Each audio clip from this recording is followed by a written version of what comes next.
quarterback. With that being said, how can his mobility help this team make plays against LSU? I mean, if he can get moving early and get away from our pass rush, I mean, he can make some plays. But as you said, he really isn't that good of a passer, racking up passing yards. So even if he does get out, we have linebackers that can catch him. He's not the fastest runner. So, I mean, it'll be a long day for him if he has to keep scrambling out of the pocket, trying to get away from Ali Gay and B.J. Ojolari. Yeah, I think that D-line is definitely hungry after last week. B.J. had multiple sacks. Harold Perkins had multiple sacks. So I expect them to continue off of that, and I do think Kendrick will be on the ground a lot this week. I could see that as well, Nick, as Miles Kendrick, I see him scrambling a lot, coming out of the pocket. Just to give you some information on their running backs, we mentioned Nathaniel Jones, we mentioned Sherrod White, but this New Mexico State offense has already ran the ball with 11 different players this season. So they're trying to get anything or something going, having someone step up. And Miles Kendrick, unfortunately, is just going to be that guy who's going to have to take the pressure. And as Nick said, could be on his back a lot this season. With that, the quarterback, Miles Kendricks, has already been sacked 11 times this season. How many times could he get sacked this weekend against LSU, Liam? I mean, you could see it from, from the low side from like 3 or 4 to anywhere from 5 to 6 just because of how good our defensive line is. They got through Mississippi State's offensive line, and not saying that Mississippi State's offensive line is elite, but, it's an SEC offensive line, and now that you're going against, New Mexico State, I feel like we're going to be able to get through and get them down. Yeah, I think the bar for that LSU D-line is like 4. That should be the minimum they should be looking going into the game.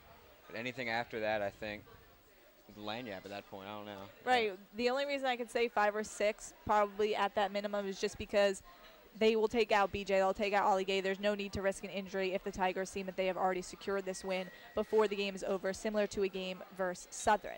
Now, New Mexico, what's also concerning is that they have a fairly new offense in terms of transfers. Sherrod White transferred from Mount St. Janko this offseason, and then you had Miles Kendrick, as I mentioned before, transfer from Kansas. What mistakes may we see in this offense due to those transfers and them trying to still get used to a new offense? I mean, of course, you can see some penalties and just some missed plays because, if you're coming from a new place, you're not going to be completely immersed in the system yet. You're not going to know exactly what you're doing. So I feel like it's going to be hard for them to gel just because of how many transfers they had. And, I mean, we've had the same problem on defense, with all these new transfers coming in from, McNeese State and everywhere else that, it's tough for them to get immersed into the system, like, immediately. So probably some penalties and just some, normal mistakes. Yeah, I think for any team built on a lot of transfers, communication is key, and you'll see a lot of communication issues come up. So whether it's like a bust in coverage or somebody runs the wrong route, I think that'll play a major role in the outcome this weekend. I see a lot of sloppiness this weekend. As Liam had mentioned, some penalties. Everyone's still trying to find their role. Where do they belong in this offense? Miles Kendrick does seem to be the leader, but how do these running backs fit into the offense? How do they develop themselves a healthy run-pass game? There's a lot of questions for New Mexico, and in short terms, if this game does get away from them and LSU has already practically won the game, they can use this time to possibly put in some of their backups and see who else could possibly fit in this offense or defensive scheme for the team. Now, according to ESPN, LSU held Southern and Mississippi State to a combined 5 of 24 on third downs. With that, what will New Mexico State, how many New Mexico State third down conversions will there be, and what will they do to convert? I don't really see too many third down conversions just because of the talent disparity between the teams. I mean, if they convert on anything, it'll probably just be, after, let's say it's a blowout and, we have our backups in. I mean, if they do convert, I could see, maybe, scrambling, quarterback scrambling and getting the first down or, maybe getting out the pocket and throwing a pass. But I just don't see them running for too many yards or even converting any third downs. Yeah, I think if New Mexico State wants any chance of winning on Saturday, they need to have their third down conversion percentage at around 70. I think that's like the sweet spot for them.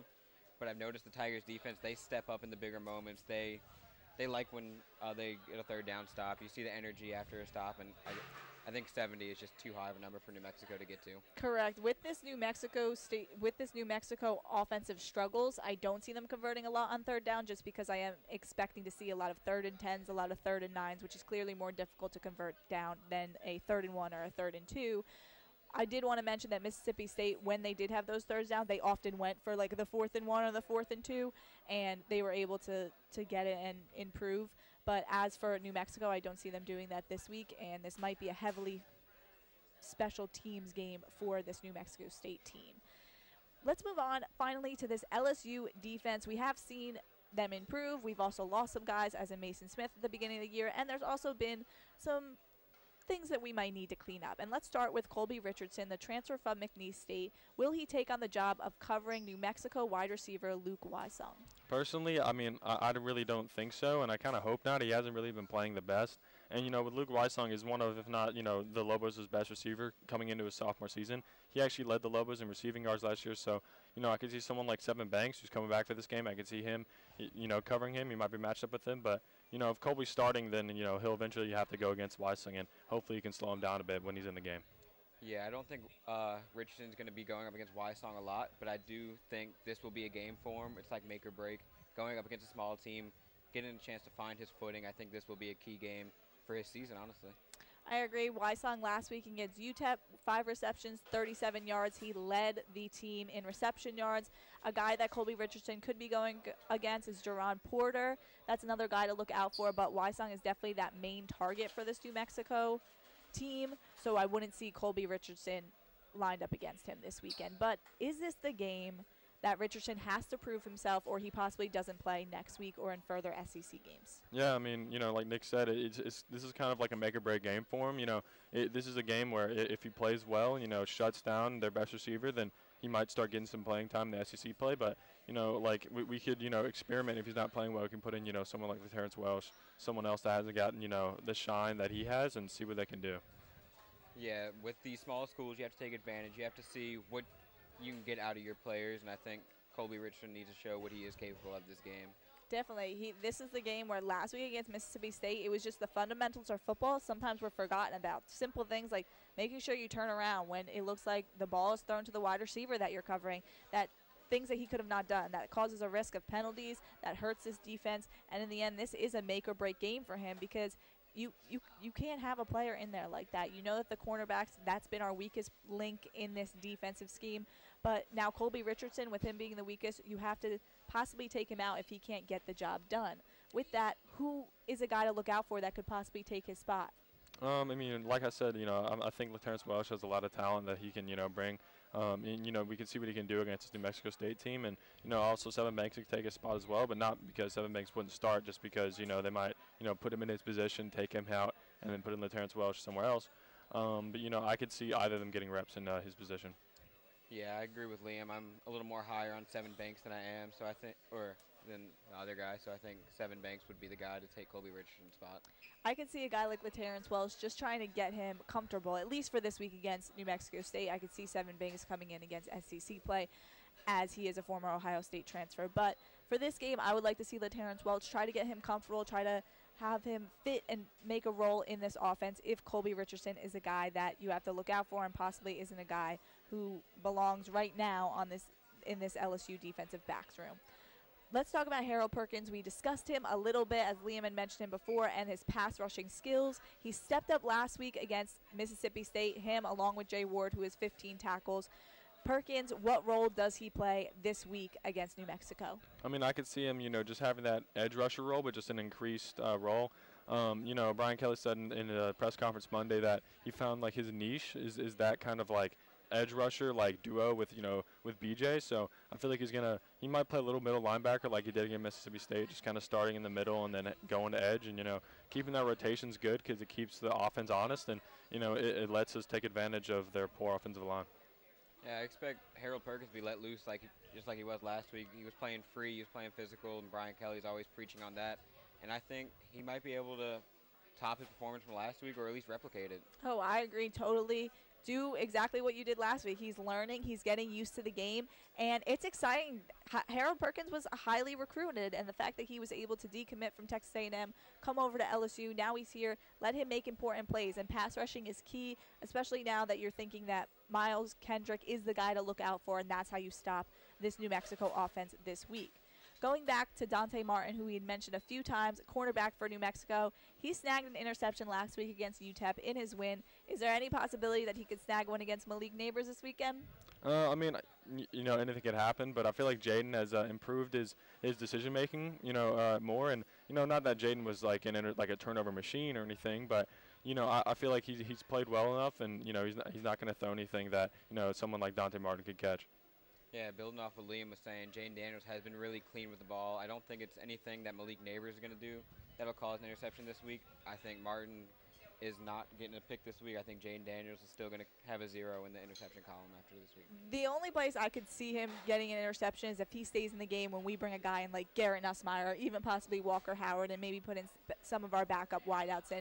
That's what I could see him having the opportunity to say, oh, look, I got an interception against LSU. But Jaden Daniels has been clean, has been cut, and so is Malik Neighbors. He's very limited on mistakes when he's playing in that slot position, and I expect the same this weekend against New Mexico. As we wrap this up, at what point does this game get out of hand? What quarter? I'm feeling like maybe second quarter. First quarter, I could see them, putting up a fight, and then by the end of the first quarter, maybe it's getting a little like, okay, they're starting to score some more, and then, in the second quarter, I feel like they're going to break it open and, get this game to be a blowout.